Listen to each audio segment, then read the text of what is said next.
नाही का निकाल आला होता इथल्या याचा. मग बाबा यांचं हे नाव लावून चालू होतं बरं नाही बरोबर की. हा बरोबर होती. आणि मग बाबाची जातीला जातच नव्हती. नाही चंदनपूर नाही चंदनपूरच्या रस्त्याने यायची. हा मग शेवटचं अनुष्ठान इथं इथं बाबाजी गेलो होतो. या जागेवर 200-250 लोक अनुष्ठान द्यायला होते. मग येत बाबाजी बरं का तेव्हा राहायची व्यवस्था नव्हती ना बाबाजींची. मग इथं फक्त पूजेची खोली. मग आम्ही इथंच बाहेर बाहेर खडक आहे इकडे खडक इथं इकडं असा उतारा इकडे काय इकडे पहिला उतारा होता असा पहिला असा उतारा. मग इथं मस्तपैकी बाहेरच बरं गादी टाकून द्यायची. त्या गादीवर बाबाजी बाहेरच झोपायची. लढाई झाडं होती दोनच्या लढाई झाडं होती मोठी दोन. अशा रीतीने बघा की त्यांचं खडतर खडतर या ठिकाणचे प्रसंग किंवा या ठिकाणी बघा या आश्रमाची निर्मिती झालेली आहे म्हणून अशा या बाबांच्या आता सेवाभावनी मुद्दा मांडला गेली की काय बघा पहिलं या स्थानाचं दशा उथळली दशा झाली होती. विचार करा ना बाबाजींनी तपश्चर्या कुठं केली अंदरसून. आणि तपश्चर्या ती कशी गेली 16 वर्ष 1964 या कालावधीमध्ये. आणि तपश्चर्या केल्यानंतर भगवान नागेश्वराने समजेच त्या नागेश्वराला समजा नागेश्वराने बाबांना आदेश काय दिला होता नाही की आता सगळं बाबाजीने माहितीच होतं का बरं माहिती नव्हतं लक्षात घ्या. हे स्थानसुद्धा बाबाजीने त्यावेळेला माहिती नव्हतं. मात्र भगवंताने बघा आदेश दिला काय आदेश दिला होता की नागेश्वराला जीर्णोद्धार कर.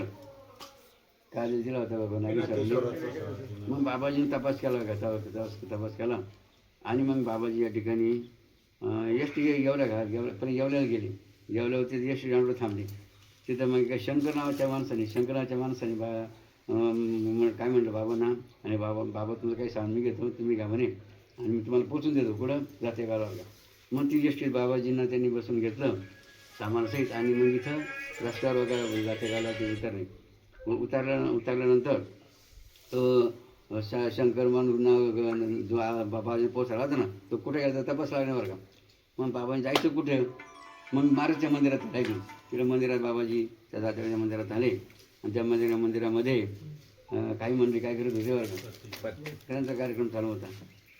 आणि मग बाबाजी तिथे थांबले.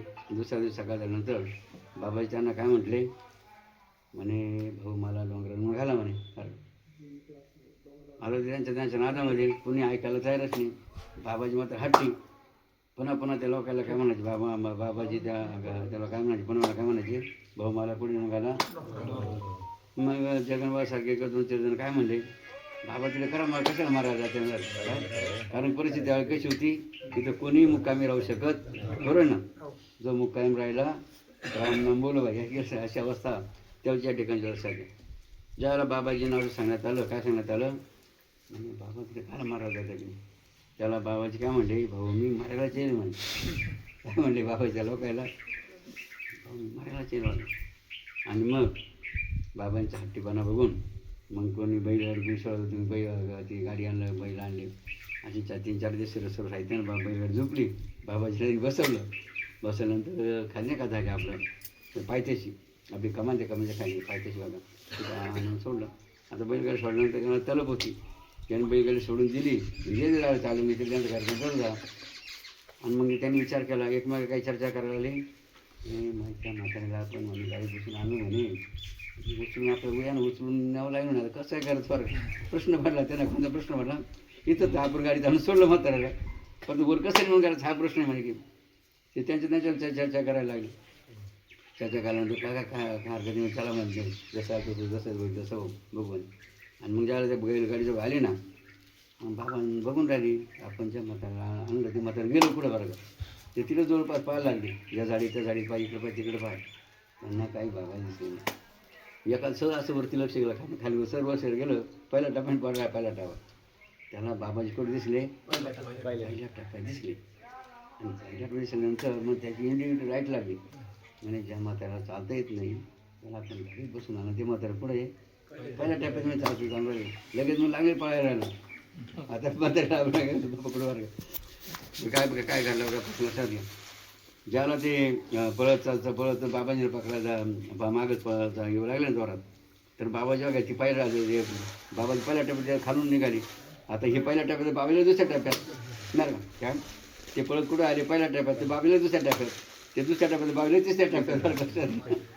आणि बाबा जेव्हा त्याला काय अवस्था अशी सांगायची गरज नाही की त्याला काहीच ते कोट असं काहीच असं नाही. आपण तर भोकरं काय कधी म्हणून असं झालेलं मध्ये त्याला बाबा तिथं आले.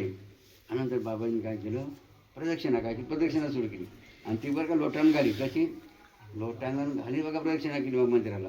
ज्याला ती येऊन पोचले ना या जाते कशी मंडळी जगन्नाथ वगैरे कोणाच्या नाव होता बघा सांगता नाही कोण होते घंटावाली सध्या गोष्टीवर काय केली. हां आणि मग ज्याला बघितलं बाबाजी काय चालू आहे प्रदक्षिणा चालू आहे. मात्र प्रदक्षिणा करताना त्यांना काय दिसलं बाबाजींचं शरीर जमिनी लागत नव्हतं.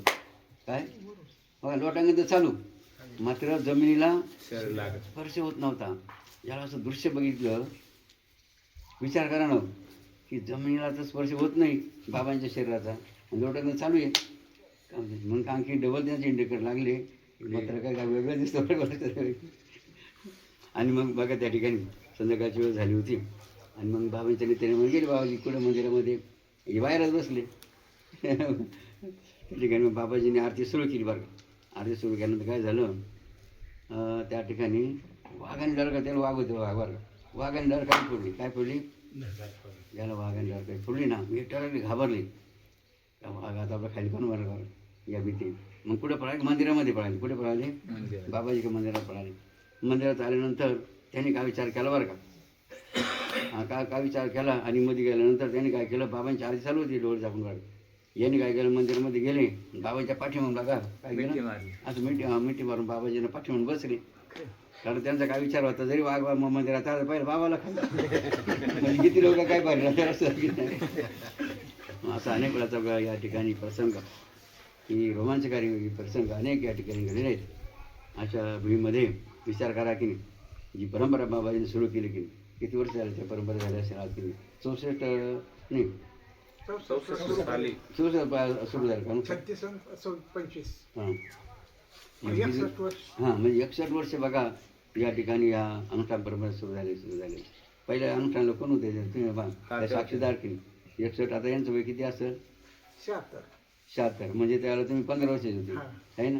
15 वर्षाच्या आसपासून बघा म्हणजे प्रस्थान खात्या की ज्यांनी बाबांना बघितलं आहे बाबांचंही पण अनुष्ठान केलं की आणि बाबाजी बसून जो एकनिष्ठ होता जसे म्हणतात पतिव्रता स्त्री असणे पतिव्रता सेवा का तसं गुरु आणि शिष्याचं नातं असतं की गुरुप्रतिस्वा शिष्याने कसं राहिलं पाहिजे पतिव्रता कसं राहिले बघा. पतिव्रता जर राहिलं ना बघा तो सक्सेस तो जीवनावर काय लक्षात येईल. नाही तर आज हा बाबा उद्या तो बाबा 17 बाबाच्या जर ठरलं तर परमात्मा साध्य होत लक्षात आहे.